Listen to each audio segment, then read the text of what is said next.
I'm here today with my very good friend, Seán McCarthy, who's the CEO and co-founder of Build America Mutual. And Seán, cannot thank you enough for your time. Really appreciate you letting me stop by. I would love to talk, or rather have you talk a little bit about where you grew up and what life was like for you as a child. Well, I grew up in two places, actually. Ireland, when I was very young, and then in Maine.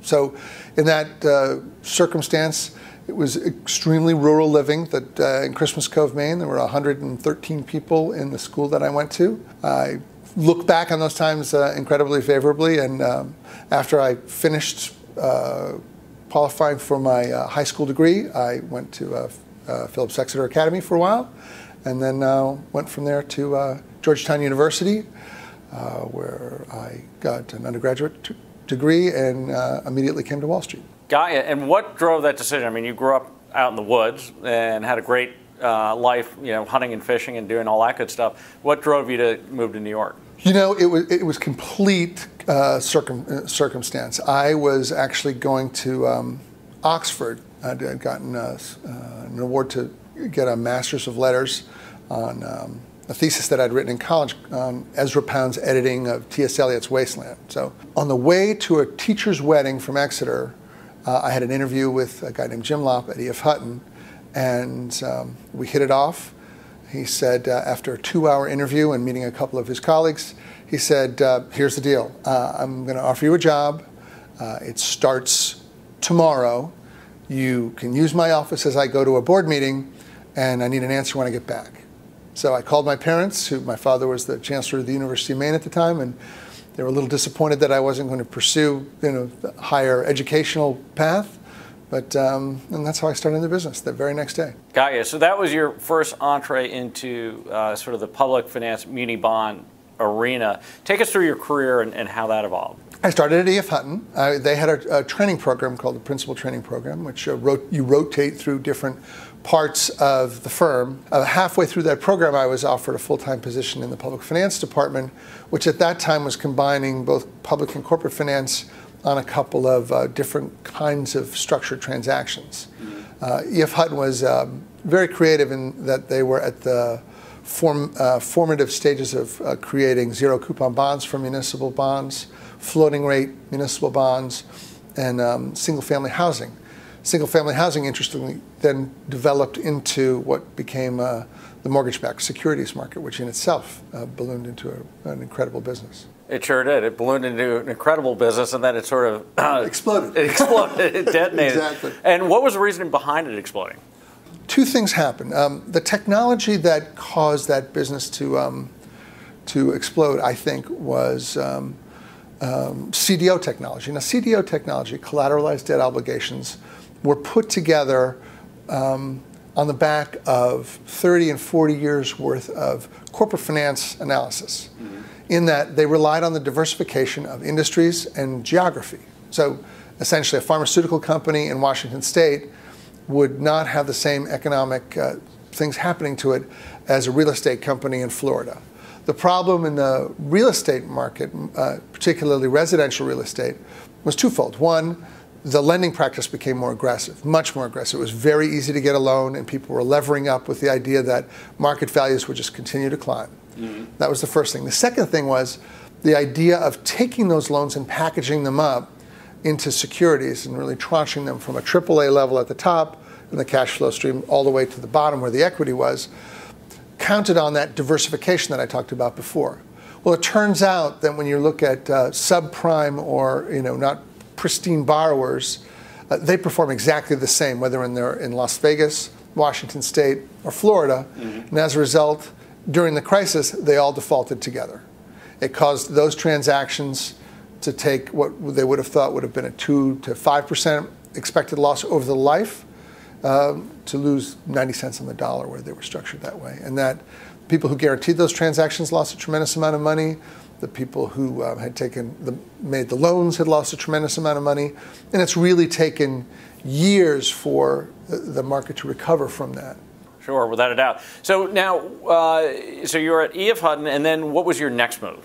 So I stayed at E.F. Hutton for about 5 years, and then I moved to Paine Webber, I had a book of business and was offered a job there as a vice president. And I stayed there for 3 years until the person who had hired me at E.F. Hutton was forming Financial Security Assurance, or FSA. Right. So I moved there in the late 80s, was in charge of their, at that point they weren't actually underwriting municipal bonds. They were guaranteeing the original single-family housing transactions and some automobile collateralized transactions. So I moved there and ran that group. The business grew rapidly. I was asked to come back and become the chief operating officer and then ultimately the president of FSA. I feel like you're always becoming the president, the CEO of whatever it is you get involved with. What do you think it takes for an individual to rise the way that you have? The first thing, especially on Wall Street, that you have to sort of embrace is the concept of distinguishing between liking to win and hating to lose.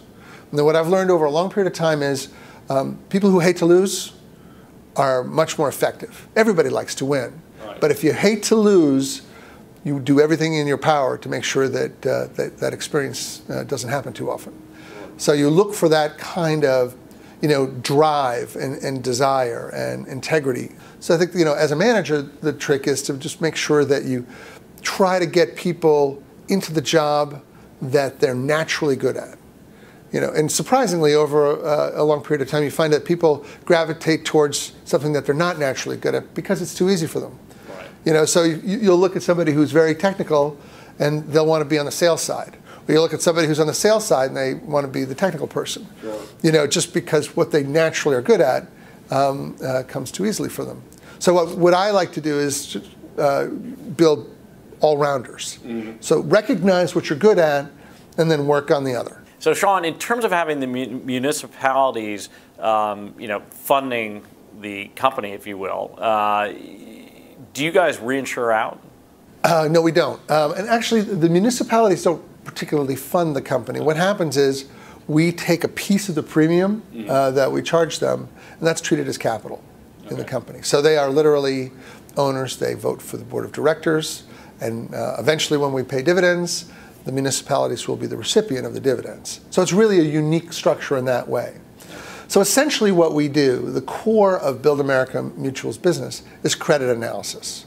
So the vast majority of people who work here are looking at municipal credits, trying to understand their financial strength. Essentially, we are trying to measure two things: their financial strength, and which we think of as their ability to pay, and the political risk, which is their willingness to pay. Mm-hmm. So if you think about measuring both, it's a very important thing to consider, especially in this environment. So historically, we'll look at the city of New York or the state of California or small municipalities, and essentially we're trying to say, how much revenues, how much taxes do they get in? Where do they come from? How broadly diverse is that tax base? What could happen to that tax base in a stressful environment? So again, we spend, I'd say, 99% of our time thinking about things that hopefully happen less than 1% of the time.